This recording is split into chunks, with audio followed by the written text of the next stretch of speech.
어이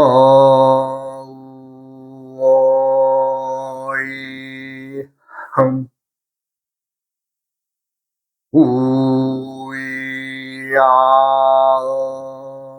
흠 우야 흠 흠.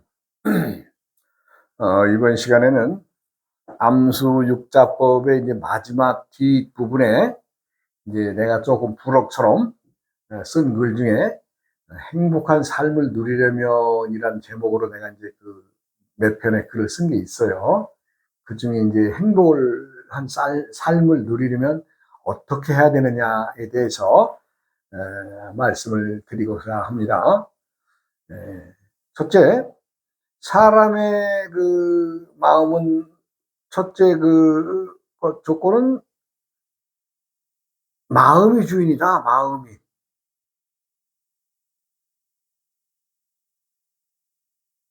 예. 사람의 삶은 그 누구라도 보다 내일이 그 행복하기 위해서 열심히 일하고 노력하고 참 수고한 만큼 행복해진다는 그 믿음에서 사람들이 열심히 살고 있잖아요. 그런데 이제 열심히 노력하고 수고하면 행복할 것이라는 그 믿음을 지닌 만큼 그 안정되고 행복한 삶을 누리는 사람들이 얼마나 될까요? 예? 그냥 자신이 그 참 어떻게든지 노력해서 좀 뭔가를 좀 많이 쥐고 얻게 되면 내가 좀 행복하지 않겠느냐라는 어떤 거 믿으면서 사람들은 열심히 살고 있습니다. 하루하루를. 그런데 이제 사람이 세상에 올 때 믿음과 의심이 함께 왔어요. 의심이란 놈도 믿음이란 놈하고 같이 왔거든요. 그러니까 이 의심을 철저하게 해소하지 않는 것은 그 믿음이 제대로 서지 않았다는 얘기죠. 그렇다고 뭐 믿음을 갖지 말라는 것은 아닌데, 누구나 다 세상 사는 사람들은 누구나 다 귀한 존재니까 귀한 만큼 대접받고 행복하게 살아야 마땅한데, 어디 그 행복이란 놈이 그렇게 말처럼 쉽게 다들 뭐 와서 참 누구나 다 행복을 누리고 살고 있습니까? 물질이나 재물이 있으면 행복할 것이라는 생각에 열심히 재물을 모아 기대해 보지만 물질만으로는 행복을 다 채울 수가 없는 것입니다. 진정한 행복이란 무엇이냐? 물질과 정신이 함께 행복해야 한다는 것입니다. 그러니까 물질과 정신이 함께함을 알아서 그것이 함께 행복함을 이루어야 된다는 얘기인데 참 쉬운 일은 아니죠.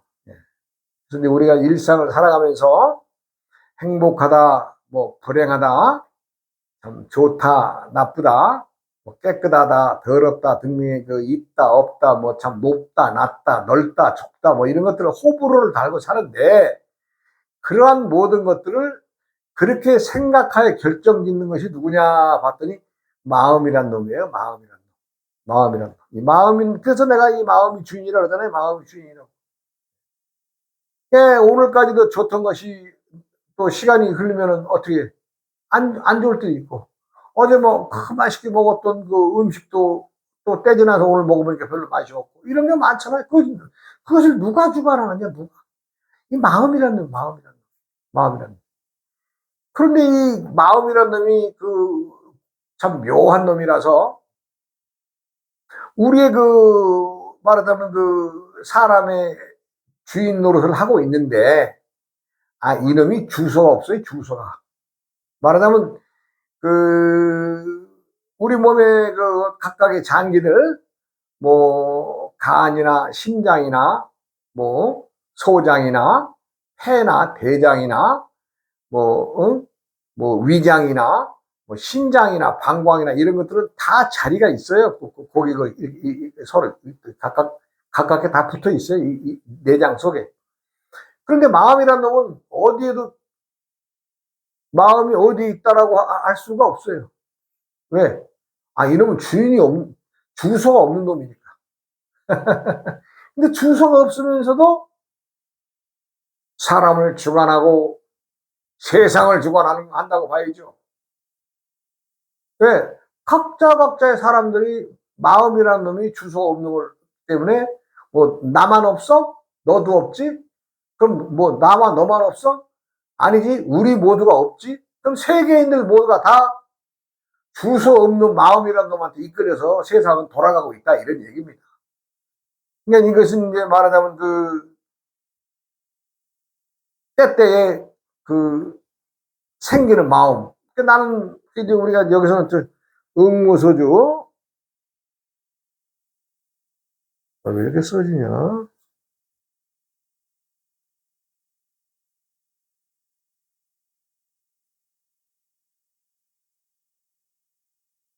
네, 응무소주 이생심이라는 말씀이 있어요.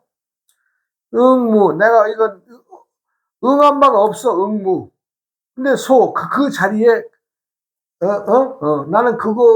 난 그것을 원치 않았어, 생각지도 않았어. 그런데 어떻게 돼? 이생, 마음은 끊임없이 생겨나. 그러니까 이걸 어떻게 다스려야 돼요? 수행이라고 하는 것은 어찌 보면 마음을 다스리는, 마음이 어떤 놈이냐, 마음의 구조가 어떻게 생겼느냐, 요거 들여다보자는 것이 수행입니다. 뭐 별다른 게 수행이 아니에요. 요 주인 없는 놈이 주인 행사하고 있다는데 요 놈이 어떤 놈이냐, 요거 알기 위해서 그 수행하는 거예요. 이거 아주 간단해요.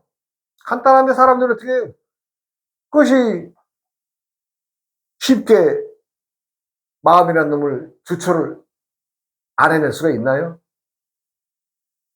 일체 만법은 마음에 저합니다. 일체 만법은.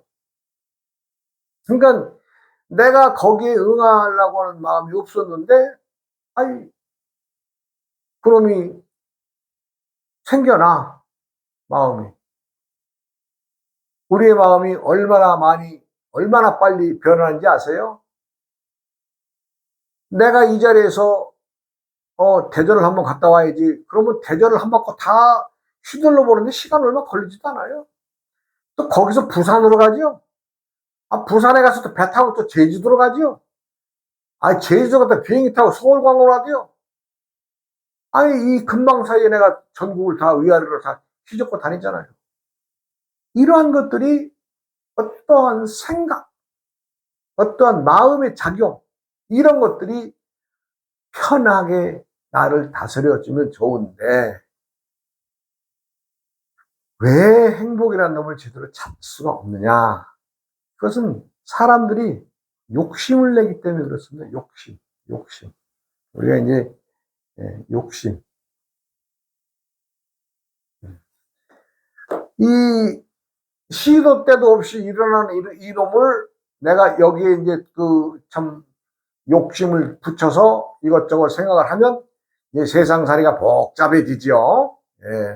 단순하게 싹이 하나만 나오는 게 아니라 그 싹이 터서 이파리가 2개가 생기고 2개가 또 4개로 벌어지고 4개가 8개로 이제 커면서 벌어지는 것처럼 욕심이란 놈은 어딘가에 붙어서 끊임없이 사람들의 행복을 망가뜨리고 있는 겁니다.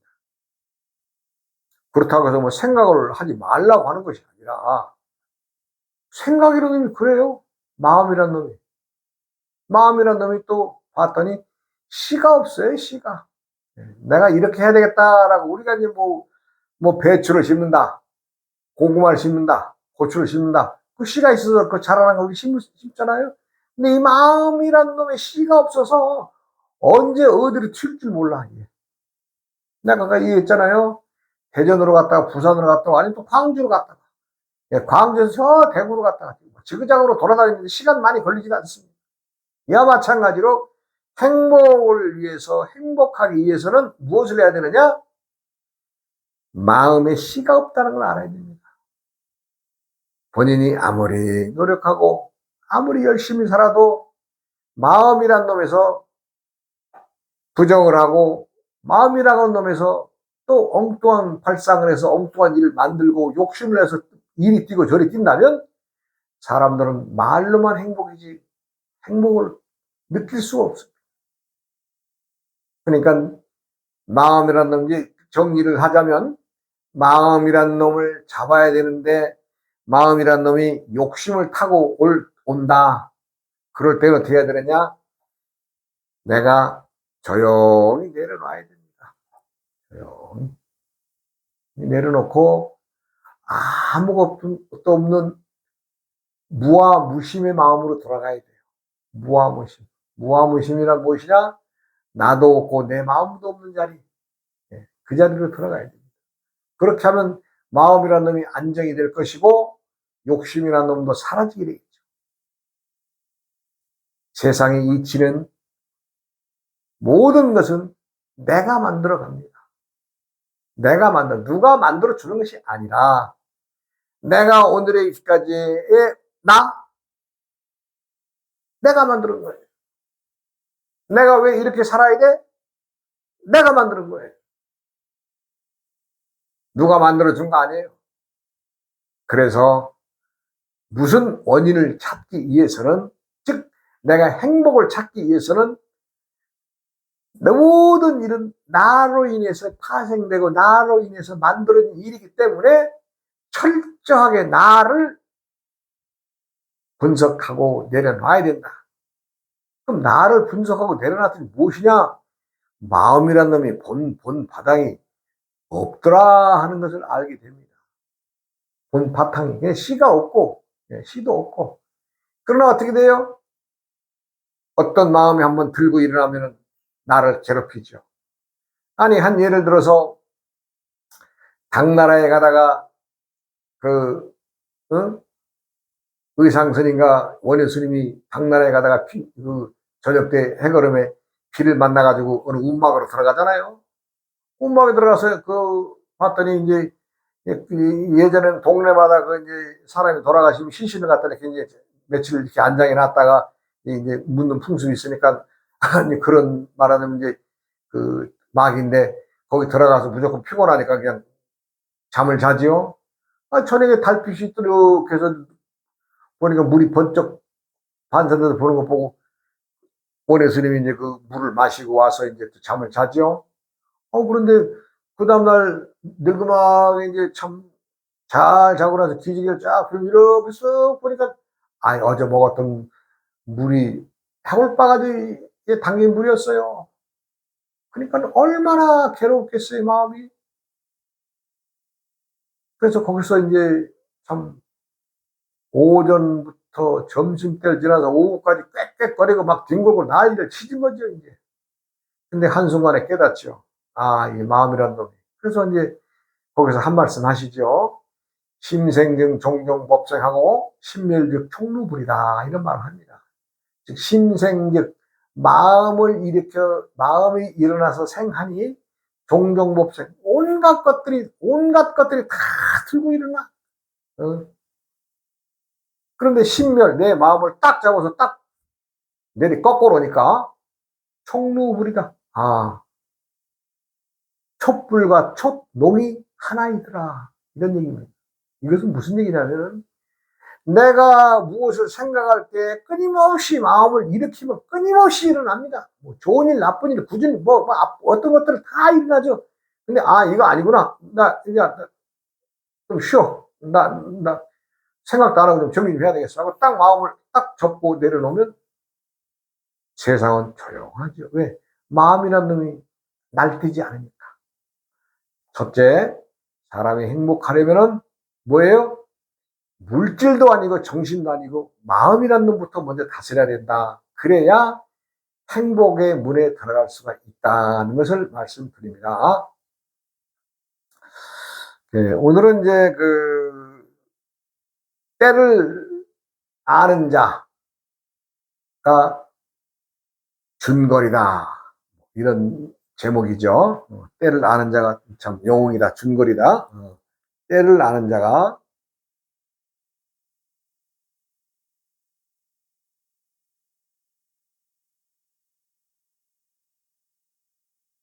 준거리라는 말은 뭐예요? 뛰어난 영웅, 뛰어난 사람을 얘기하죠.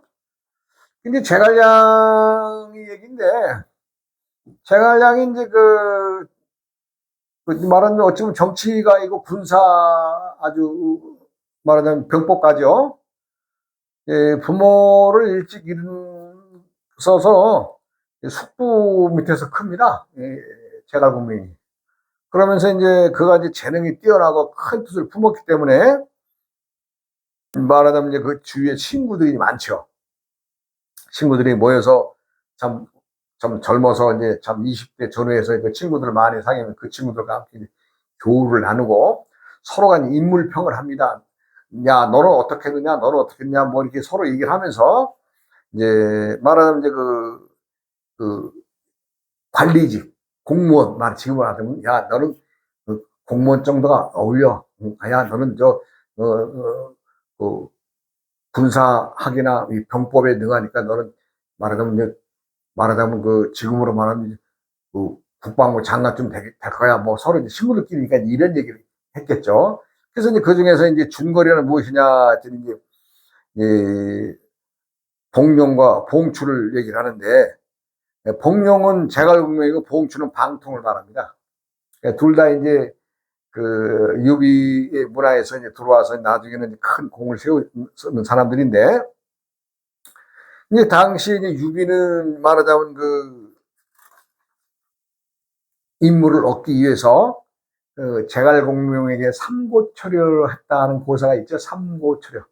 세 번을 참 이 초가의 집에 찾아서 이제 모시기를 청한 그런 것을 우리가 삼고초려를 하는데, 그렇게 해서 이제 유비가 올 참 정중하게 와서 이렇게 이제 만나기를 응원했으나 유비는 또 한 번 피하고, 또 어떻게 돼요? 또 두 번 찾아왔으나 두 번째도 피하고, 세 번째 왔을 때 겨우 이제 얼굴만 보여주고 이제 담소를 나누면서 이제 거기서 이제 말하자면 육도삼약, 지금 삼국시대의 위촉 오나라의 관계를 이제 어떻게 전개할 것이냐에 대해서 이제 장대한 포부를 쫙 풀어놓죠. 그러니까 뭐 유비가 그냥 아주 뻑 가버리니, 한 마리 뻑 가버리니, 요즘 말은. 야, 이 인재가 대단한 지구나. 그러면서 아주 참 그 유비를 모셔다가, 당시는 나라도 없었죠. 예. 나라도 없고 이제 겨우 조그만 성 하나 이제 가지고 있는 데서 이제 참 유비를 대접을 하는데, 유비는 돈의 결의를 한 유비와 간우와 장비 삼형제는 도원결을 합니다. 도원결을 뭐냐면 이제 복숭아 밭에서 결의를 하는데, 야, 우리는 좀 태어난 날은 다 다르지만 우리가 한날 한시에 죽음으로써 참 우리가 이제 의리를 지키고 살아있는 동안은 참 서로 이 약속을 깨지 않겠다 하는 아주 단단한 의리를 맺은 사람들이 유비, 관우, 장비 아니에요? 그런데 유비가 제갈공명을 얼마나 대우를 극진하게 했는지, 관우와 장비가, 형님 이러면 되겠습니까? 우리들을 놔두고, 이제 너무 자기들은 이제 등한시하고 제갈공명을 챙긴다는 거죠. 그러니까 유비가 또 멋있는 말을 남깁니다. 제갈공명과 나는 물과 고기의 관계다. 물이 있어 고기가 찾아들고, 고기가 있어 또 물이 있어야 고기가 찾아드는 것처럼 나는 물이고 제갈공명은 고기다. 이렇게 수어의 관계를 얘기를 합니다. 그래서 이제 자우지간 제갈공명의 그 혁혁한 그 좋은 분의 어떤 작전, 이런 것들이 그 뒤로 삼국지 아주 백미를 이루죠. 그러니까 이제 때를 아는 자가 준골이라고 하는 것은, 여기에 준골은 누구의? 유비를 말합니다. 그리고 때를 아는 자가 누구였어요? 공명입니다. 왜? 자기가 이름 없는 사람이라도 저 사람이 앞으로 어떤 인물이 되겠구나 라는 것을 확신했기 때문에 그나마라도 유비에게 몸을 의탁한 거 아니에요? 그래서 때를 안다는 것만큼 중요한 게 없다는 얘기입니다. 그래서 이제 말하는 한나라 총나라 한을 건국하고 참 위나라 오나라와 함께 삼국시대를 이루는 세상을 만드는 것이 공명의 머리에서 나온 겁니다. 그러니까 사람들은 똑똑한 사람, 준거를이 하나 세상에 태어난다는 것은 그만큼 시대적 요청도 있겠지만 그만큼 식견과 재능이 뛰어나야 되겠죠. 그러니 유비의 친구들이 참 10대 말 20대 초에 야 너는 말하자면 공직자나 되겠어. 너는 장차관은 안 되고 과장이나 국장급이나 되겠어. 서로 이런 저런 얘기를 했었던 것을 보더라도 말하자면 봉룡과 봉추는 준거리다.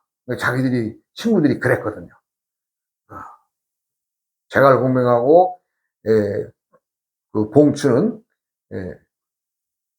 준거리다, 인물이다 이랬거든요. 그러니까 세상의 인물이란 뭐예요? 세상에 태어나서 남들이 생각하지 않는 것들까지 생각을 해서 세상을 바뀌게 하는 사람. 그런 사람들이 준거리 아니겠어요? 그러니까 그 준거를 아는 것이 얼마나 중요하겠어요. 그러니까 제갈공명도 때를 알았고 유비도 때를 알았기 때문에 삼고초려의 정성을 들이고 그것으로 인해서 또 유비에게 말하자면 이제 나라나 말하는 이제 오나라라든가 위나라의 관계보다는 총나라는 그 당시에는 나라라고 볼 수도 없었어요. 그러한 상황에 유비를 맞아서 제갈공명이 머리를 써가지고 말하자면 삼국시대를 열어서 재미있는 삼국지를 책을 엮어내는 거 아니에요? 글쎄 실제 인물이라고도 하지만 실제 인물이겠습니까?많은 그래도 참 대단한 인물이기 때문에 우리가 준거리라고 합니다.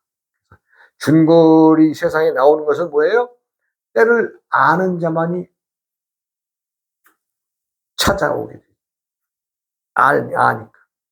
그러나 모르면 산속에 묻힌 옥으로 돌아가는 거죠. 사람이 사람을 알아보는 거 아주 안목이 있어야 됩니다. 아무나 우리는 안목을 키워야 되는데 지금 어디 그래요? 그냥 딱 보고 쟤 재산이 얼마나 있어? 쟤 얼마나 배웠어? 어쩌고 이렇게 해서 사람을 과소평가해서 아주 지금은 준거리 있어도 알아보지도 못하고 그렇습니다.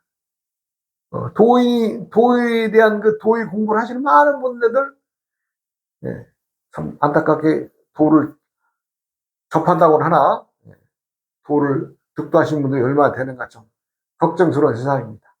자, 그럼 다음 시간으로 이어가겠습니다. 여러분 감사합니다.